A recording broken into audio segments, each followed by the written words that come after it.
Assalamualaikum warahmatullahi wabarakatuh. Bismillahirrahmanirrahim. Alhamdulillahi rabbil alamin. Wassalatu wassalamu ala ashrafil anbiya'i wal mursalin wa ala alihi wa sahbihi ajma'in. Alhamdulillahilladzi arsala rasulahu bil huda wa dinil haqq liyuzhirahu 'alad dini kullih walau karihal musyrikun. Qala rabbi shrah li sadri wa yassir li amri wahlul 'uqdatam min lisani yafqahu qawli. Qalu subhanaka la ilma lana illa ma 'allamtana innaka antal alimul hakim. Allahumma salli ala sayyidina Muhammad al-fatih lima ughliqa wal khatim lima sabaqa nasiril haqqi bil haqq wal hadi ila siratikal mustaqim wa ala alihi wa sahbihi haqqa qadrih wa miqdarihil azim. Raditu billahi rabba wa bil islami dina wa bil qur'ani imama wa bi muhammadin nabiyya wa rasula amma ba'. Bismillahirrahmanirrahim. Alhamdulillah. Pertama dan selamanya marilah bersama-sama kita merafakkan syukur sebesar-besar syukur kepada Allah. Sekali lagi pada malam yang barakah, pada malam Sayyidul Ayyam, dapat bersama-sama kita berkumpul dan berhimpun, terutama di dalam Masjid Al-Huda kita, alhamdulillah, yang mana pada malam yang barakah ini insya-Allah kita nak sambung pengajian berkitab kita. Kita nak masuk pada perkataan ai hadza, ini suatu peringatan syahdan, kata dia. Adalah sunat mandi itu amat banyak. Okey, perkara-perkara yang disunatkan di dalam mandi, setengah daripadanya, daripada yang disunatkan itu tadi, menghadap kepada kiblat. Kalau kata bolehlah, ketika mana kita ni tadi mandi, maksudnya mandi kita tu mandi yang disunatkan. Okey, jadi sunat kepada kita untuk menghadap kiblat dan mengucapkan kalimah basmalah. Tapi ucap basmalah tu luar daripada tandas lah. Bukan dalam tandas, dalam perjalanan nak pergi mandi, ataupun nak sebut ketika mana untuk kita mandi sunat, boleh. Iaitulah lintaskan di dalam hati kita segala puji bagi Allah, dengan nama Allah yang maha pemurah. Bismillahirrahmanirrahim. Itu dia. Bismillahirrahmanirrahim, dengan nama Allah yang maha pemurah lagi maha penyayang. Boleh lintaskan macam kita nak mandi wajib lah. Kita sertakan nawaitu raf'al hadathil akbar lillahi ta'ala. Maksudnya ketika air tu kena pada bahagian muka kita, pada ketika itulah kita baru untuk niat untuk mengangkatkan hadas besar. Dipesertakan dengan muqaranahkan niat. Muqaranah serta. Macam kalau dalam solat dimuqaranahkan kita punya niat. Apa disertakan? Sertakan semayang, niat kita ada 3 kan. Qasad, ta'arud, ta'yin tu kan. Dia panggil muqaranah urfiyah, nama dia. Muqaranah urfiyah. Pertengahan kita, bila mana kita niatkan muqaranah urfiyah ni uruf orang ramai lah.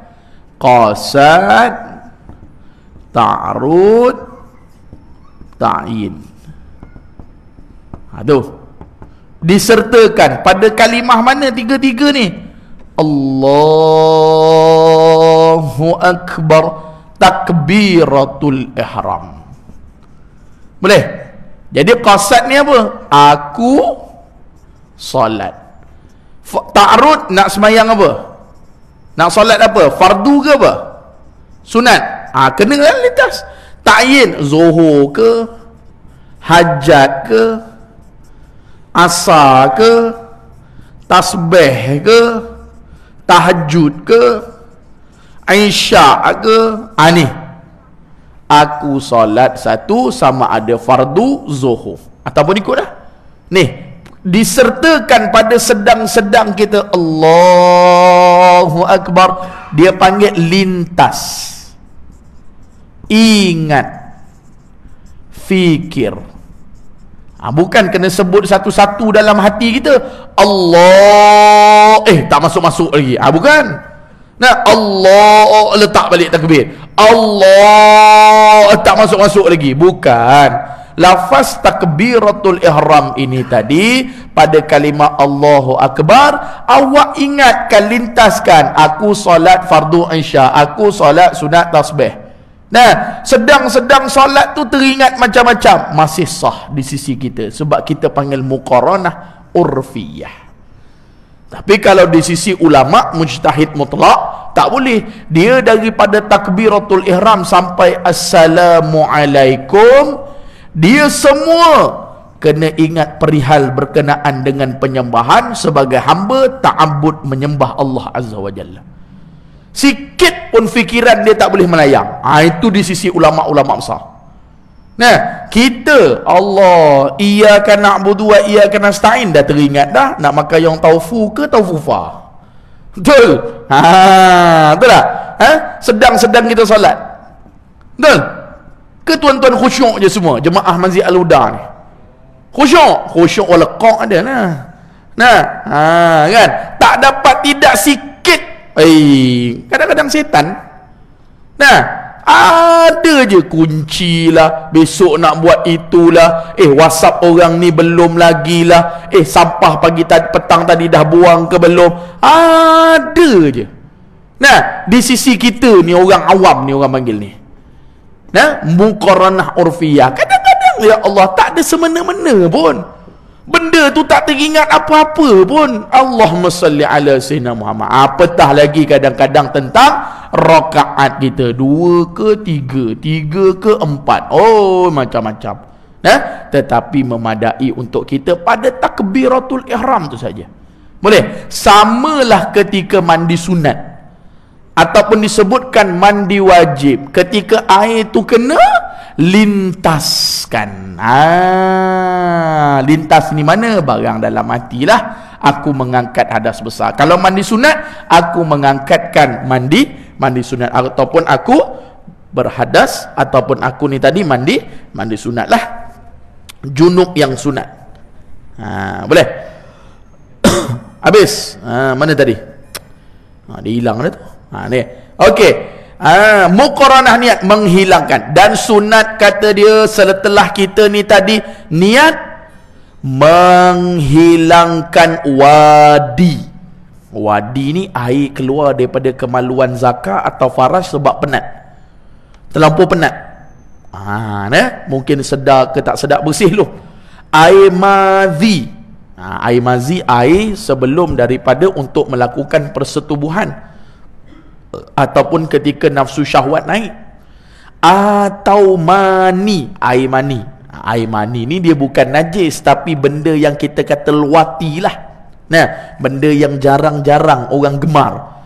Atau barang najis sebelum daripada mandi. Sunat basuh dululah sikit-sikit. Nah, kot ada darah, apa lagi? Nah, kot ada benda-benda yang tak sepatutnya. Setelah itu maka mengambil air wudu, diniatkan dengan sunat mandi. Boleh ambil wudu, tak ada masalah. Jika ada ia seorang air sembahyang, kalau dia nak ambil lah. Dan jika tiada ia air sembahyang, maka diniatkan mengangkatkan hadas kecil. Niatlah nawaitu wudu'a lillahi ta'ala, macam biasa.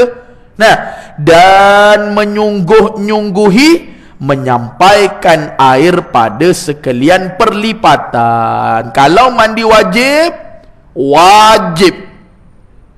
mesti. Okey, perlipatan kita mana biasa yang susah sikit lah. Mana perlipatan kita? Celah-celah jari boleh tak? Perlipatan mesti. Ini wajib bersungguh-sungguh. Nah, gunakan apa kemampuan yang kita ada. Ada orang ada jari, ada orang mungkin tak ada jari, dia ada tangan, terpotong jari dia ke, ikutlah. Bersungguh-sungguh untuk ratakan air dia tu tadi kepada badan dia. Sama ada dia tadi baru lepas bersetubuh, atau dia baru lepas period, atau baru lepas dia keluar air mani, bermimpi, apa sahaja, mesti pada bab, pada tajuk, pada part untuk bersihkan, kita katakan dengan makna ratakan air, mesti. Boleh? Jangan main-main ni. Ni kalau tak kena cara, minta maaf cakap, apa benda pun tak sah. Minta maaf cakap. Mandi wajib tak buat, semayang, baca Quran, tidur, na'udzubillah min zalik. Dan menyelang-nyelangi membasuh pohon rambut 3 kali. Raup lah, sunat. Dia semua benda sunat 3 kali. Ambil air rata sebelah kanan dulu 3 kali. Tapi dia tak syarat. Ada orang dia nak basuh belah kiri dulu, boleh? Tak ada masalah. Ustaz saya tak basuh 3 kali lah Ustaz, saya basuh sekali je, tapi saya memang confirm rata Ustaz, boleh? Tak ada masalah. Cuma dia nak nyatakan dalam kitab kita ni tadi, sunat untuk dia tadi membasuh pohon rambut 3 kali dengan tangan yang basah. Memanglah dah tangan basah sebab mandi. Dan mencucurkan air ke atas kepala. Sebab apa dia kata cucurkan air atas kepala? Sebab apa? Cucur dengan makna kita simbah air kita atas kepala. Sebab apa?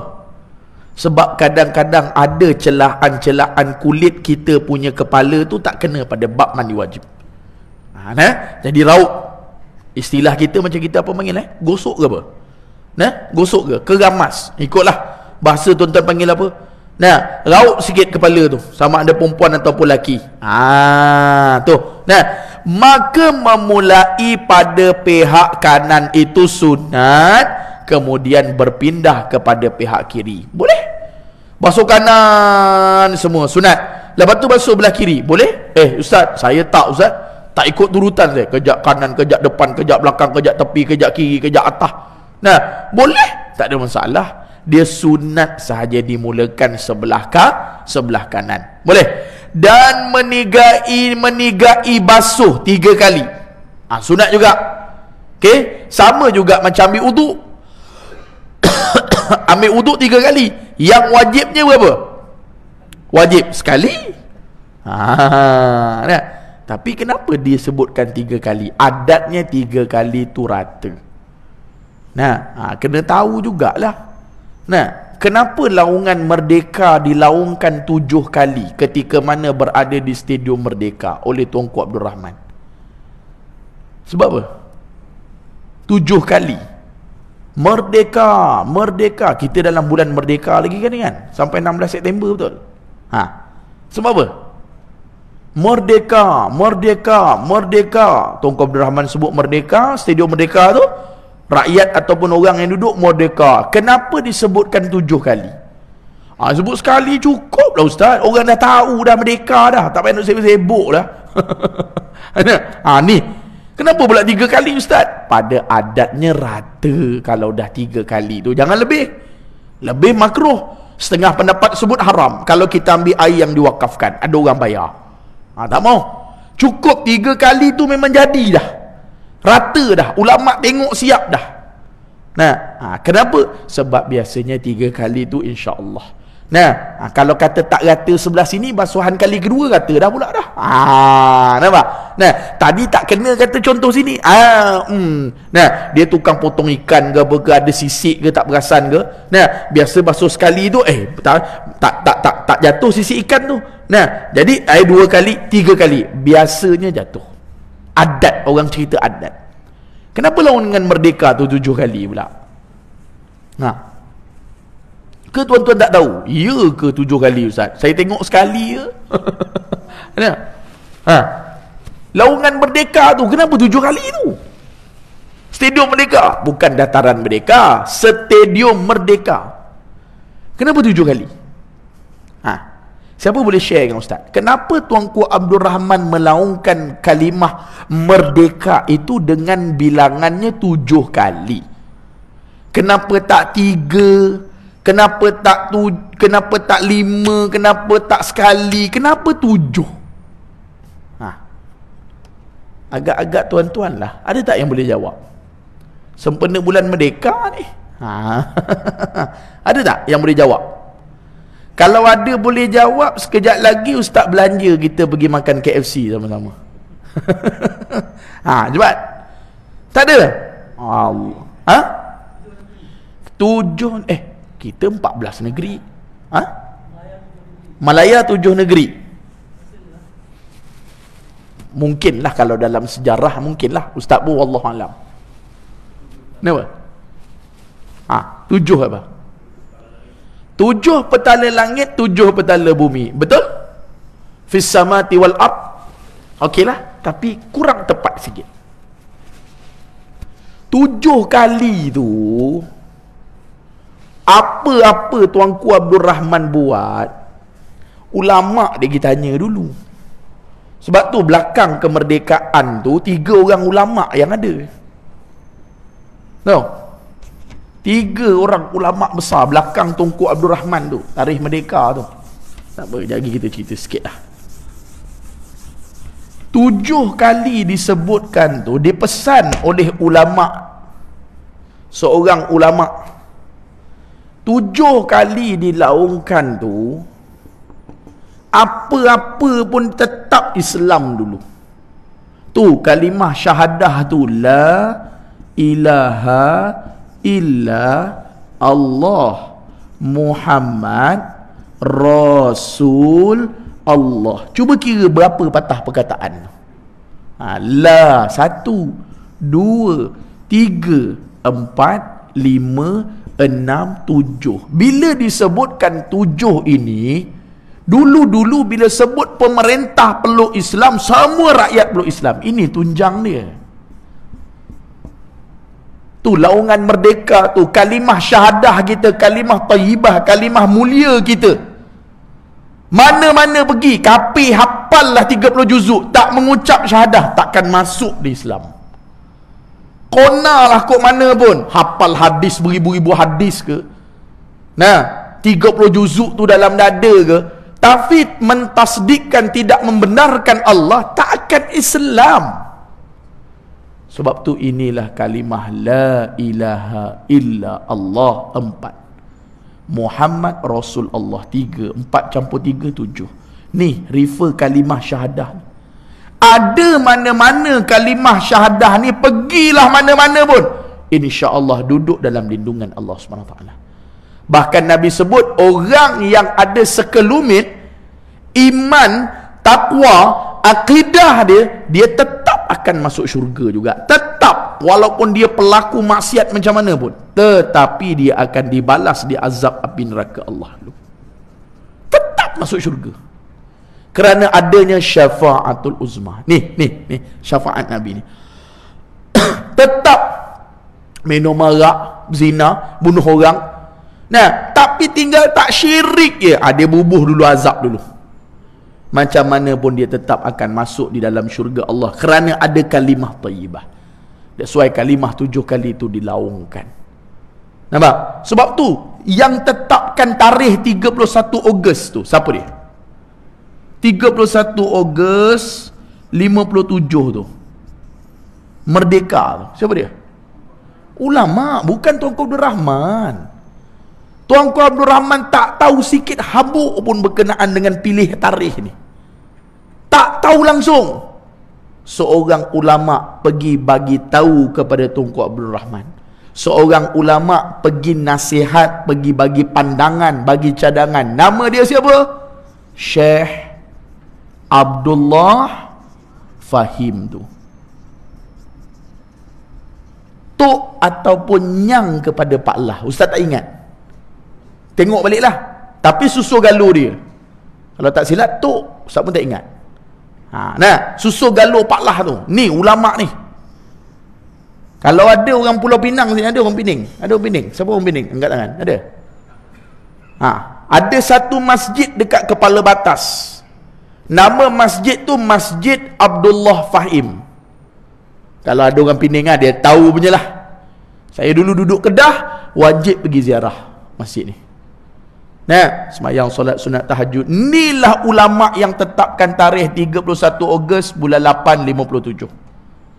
Dia ni pakar ilmu falak. Pakar ilmu falak. Nak tengok satu Ramadan jatuh bila, negara akan tanya dia. Nah, sekarang teknologi dah ada, alhamdulillah lah. Nak tengok satu Syawal bila, nak tengok satu Ramadan bila, betul ke besok ke lusa? Nak tengok satu Muharram bila? Kalau kata dia datang Masjid Al-Huda ni nak tengok kiblat macam mana, betul ke tidak? Orang akan tanya ulama ni, nama dia Abdullah Fahim. Dia bagi tahu kepada Tuan Abdul Rahman, pilih tarikh ni. Dia kira bukan ikut tarikh ni.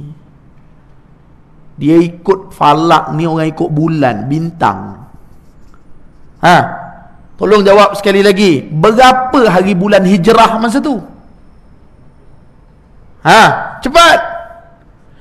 Pakat tak tahu belaka jemaah Masjid Al-Huda ni, mabuk ketum sungguh ni.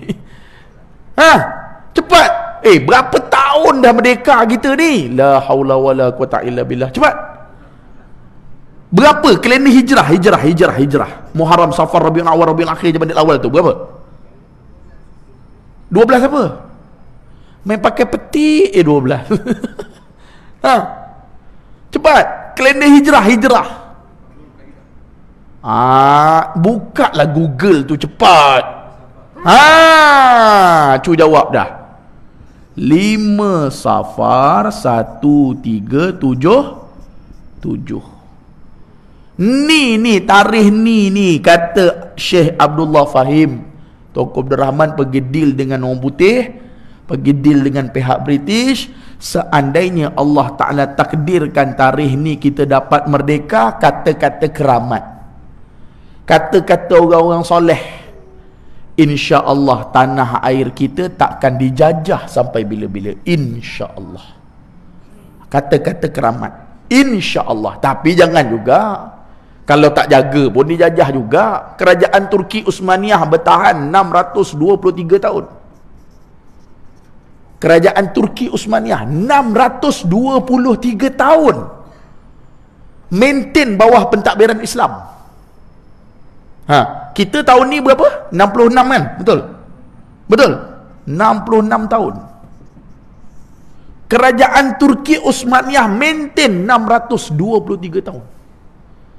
Sebilangan pendapat sebut masa inilah datang perbankan ilmu, masa inilah datang insurans. Ni waktu zaman kegemilangan. Tapi setelah lama bertahan, Allah Ta'ala takdirkan jatuh juga. Jatuh di tangan siapa? Tu Presiden Turki dulu tu. Siapa? Mustafa. Ya, itu dia, Kamal Atatürk laknatullah. Jatuh di tangan dia ni. Dia ni memang kecil-kecil keluar perut, tubik perut mak dia je kapi jaga dah. Kapitalis jaga, sekular jaga dah. Memang terin basuh dia. Nah, sebab tu zaman dia, pemerintahan dia, azan bahasa Arab pun tak boleh.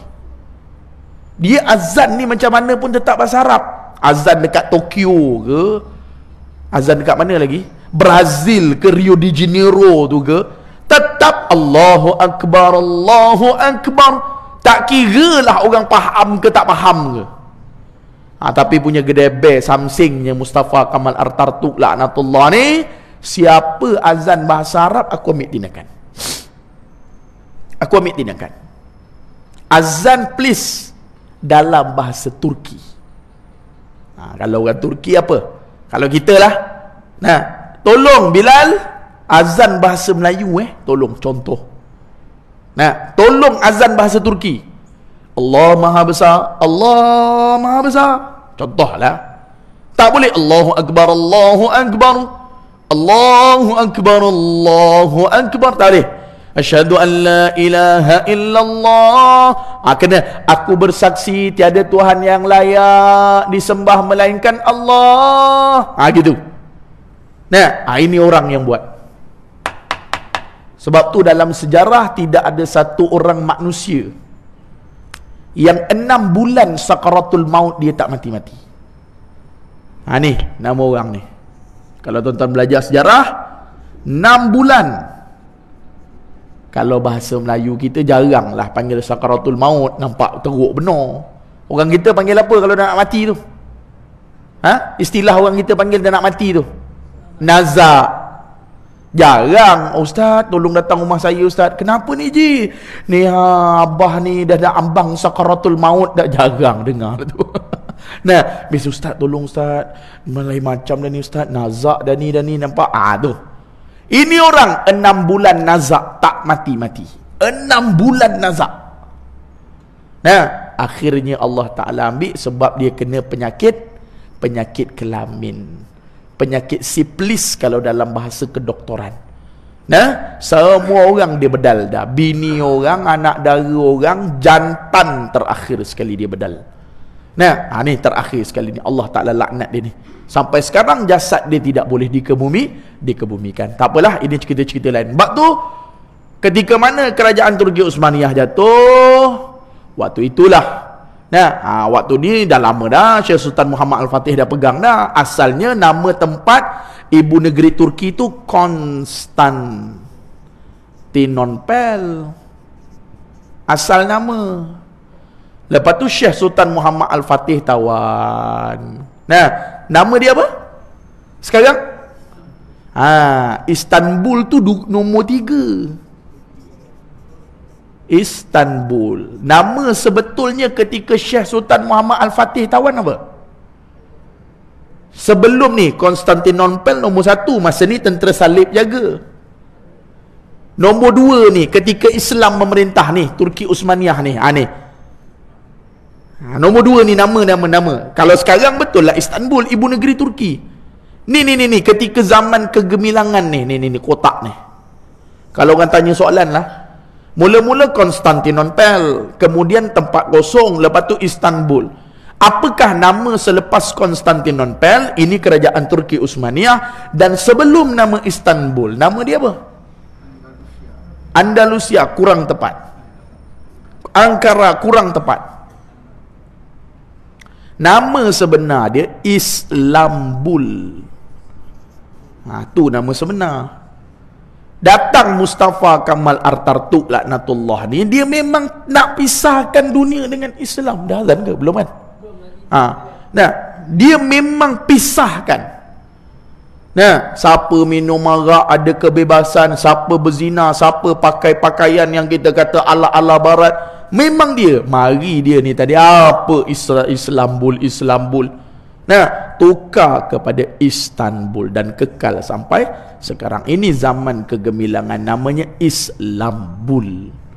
Ni Islam ni masa ni Syekh Sultan Muhammad Al-Fatih tawan tu, yang Nabi sebut selepas kewafatan aku akan ada 3 karakteristik pada seorang individu. Nabi janji tu. Pertama, sebaik-baik pemimpin, dialah sebaik-baik rakyat, dialah sebaik-baik tentera. Nabi sebut dalam hadis tu.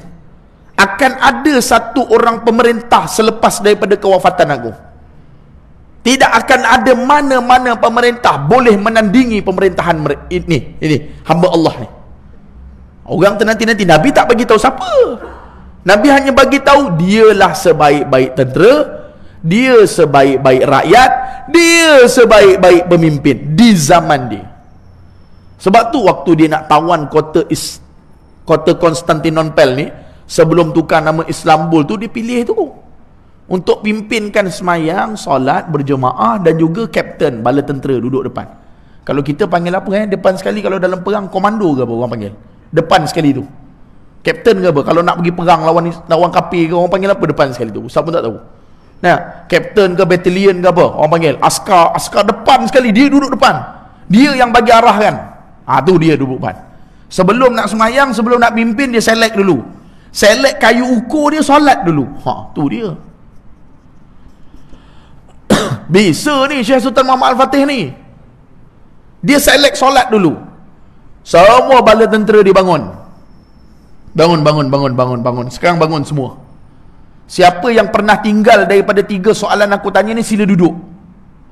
Siapa dia daripada baligh sampai sekarang dalam medan perang ni, tengah beratur, tengah berdiri dengan aku ni, ramai-ramai daripada puluh-puluh ribu belakang aku ni, siapa dia yang daripada baligh? Kalau baligh kita berapa? 15 tahun ada tak? 15 tahun dah letak. Ada orang 14 tahun kan, dah baligh dah, ada keluar imaniyah. Ni kita cerita orang lelaki ni. Siapa dia daripada 14 tahun atau 15 tahun baligh sampai sekarang, tak kira lah umur sekarang apa, 20 ke 21 ke 20, dia tak pernah tinggal solat fardu 5 waktu walaupun sekali. Tolong duduk, siapa pernah tinggal walaupun 1 waktu? Bayangkan, seorang pun tak duduk. Maksudnya tak duduk tu maksudnya apa? Tak ada seorang pun tinggal semayang. Semayang 5 waktu tu tak ada orang tinggal. Bayanglah. Itu Nabi sebut sebaik-baik tentera tu. Daripada balik nak pergi tawan kota tentera, masa tu tentera salib ni. Nah, siapa dia ni? Contohlah ustaz ni minta tuan-tuan ni, okey, kita nak pergi perang ni, tentera salib kat depan ni. Nah, contoh ustaz kapten ni. Tuan-tuan bangun. Ni nak pilih ni. Nah, mungkin ada orang yang lebih layak daripada ustaz. Sama ada untuk pimpin dalam solat, ataupun untuk jadi imam, ataupun untuk pimpin askar kita ni. Ustaz tak layak. Contoh. Ustaz nak tengok siapa paling layak. Baik. Sekarang semua bangun. Ustaz nak tanya, siapa dia daripada baligh sampai sekarang tak pernah tinggal solat 5 waktu? Kalau ada yang pernah tinggal, sila duduk. Tak ada seorang pun duduk. Bagi azan kejap. Bagi azan ustaz duduk lah pula.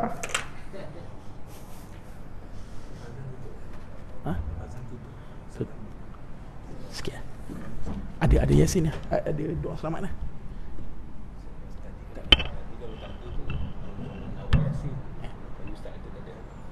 Tak. Lepas ni ada doa selamat tadi. Tahlil. Tak perlu ustaz, tambah sikit. Allahu Akbar, Allahu Akbar, Allahu Akbar, Allahu Akbar.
Jadi tuan-tuan yang rahmati oleh Allah, bismillahirrahmanirrahim, kita sambung sikit lah.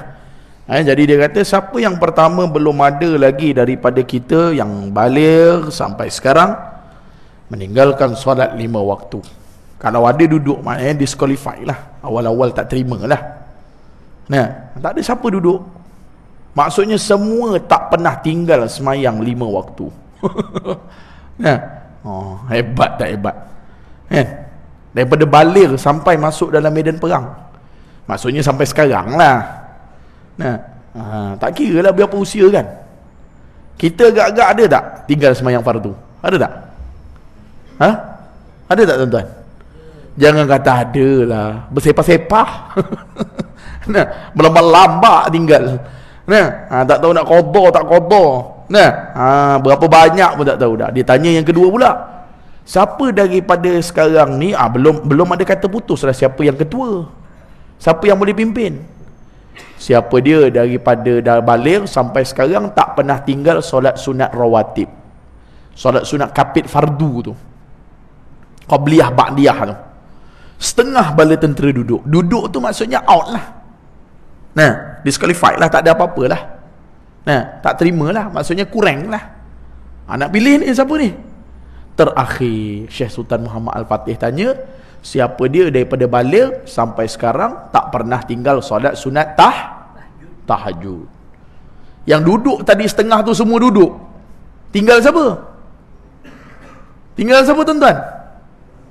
Tinggal dia je, Syekh Sultan Muhammad Al-Fatih tu.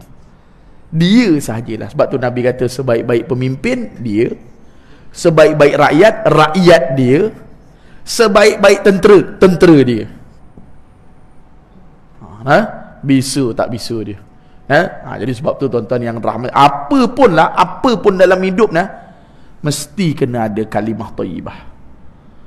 Apa pun tuan-tuan mesti kena ada ulama belakang. Mesti kena ada. Belum ada kejayaan orang tolak orang-orang soleh, dia berjaya. Belum ada lagi. Jadi sebab itulah kehebatan ulama-ulama pemimpin kita sampai dia sebut macam tu. Sama jugalah yang mendoakan sebelum kita kata bersurai dekat Stadium Merdeka. Siapa doakan?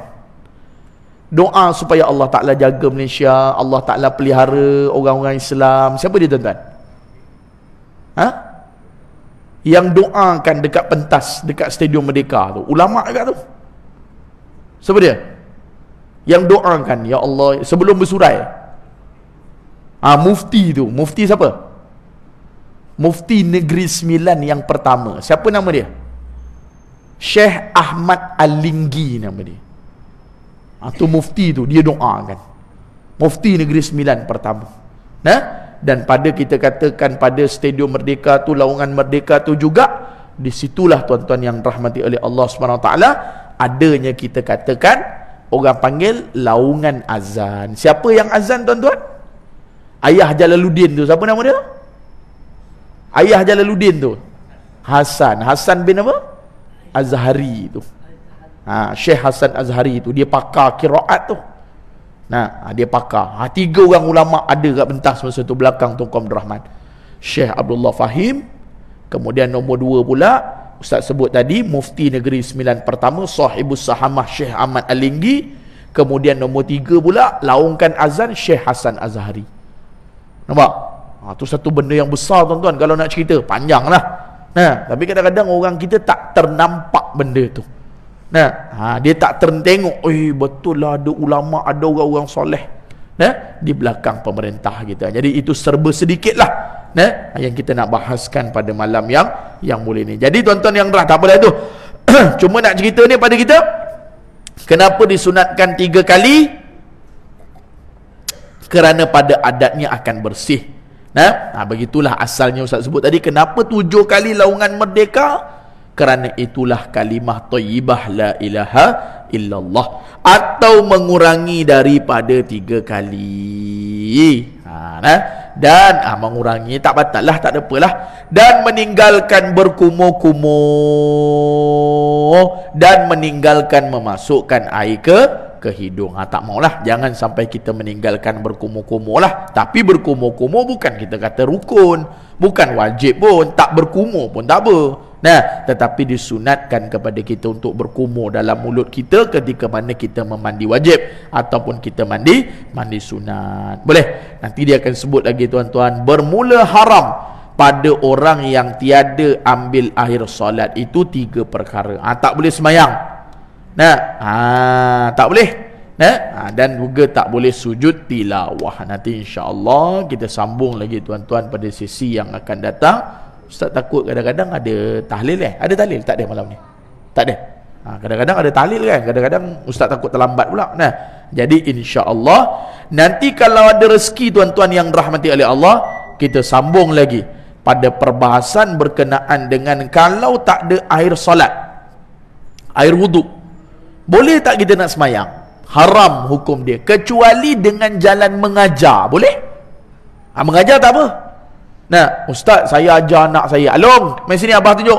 Allahu Akbar. Ni takbir. Along tengok ni abah sujud ni. Along tengok abah rokok ni. Kakak tengok ni. Dia diajar. Boleh. Tapi kalau betul-betul nak salat, hukum dia haram lagi, berdosa. Boleh? Saja. Tak apalah ustaz. Semayang je lah. Tahu memang wuduk tak ada.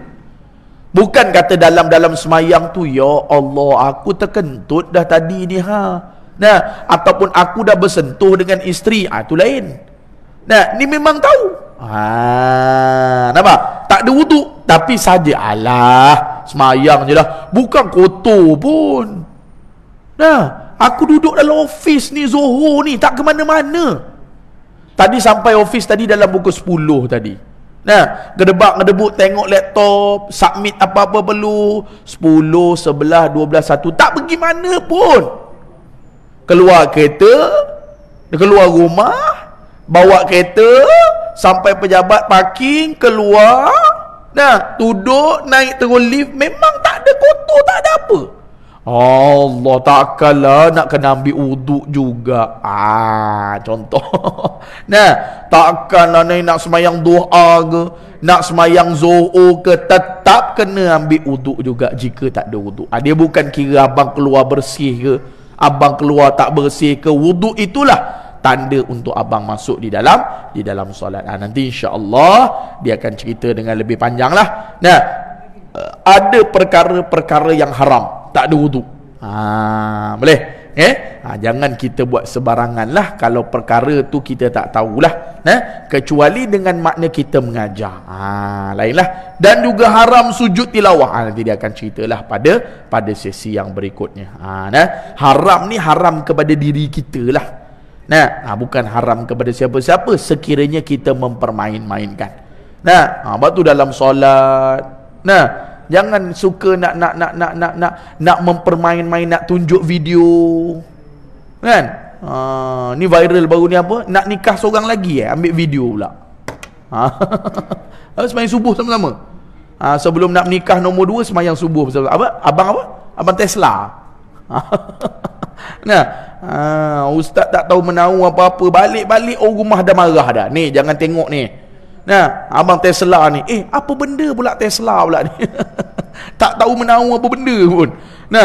Jadi tuan-tuan yang rahmati oleh Allah, hati-hatilah, jangan sampai kita buka pintu-pintu kerosakan, pintu-pintu ruang fitnah untuk kita tengok hari ni. Hari ni mudah hari ni.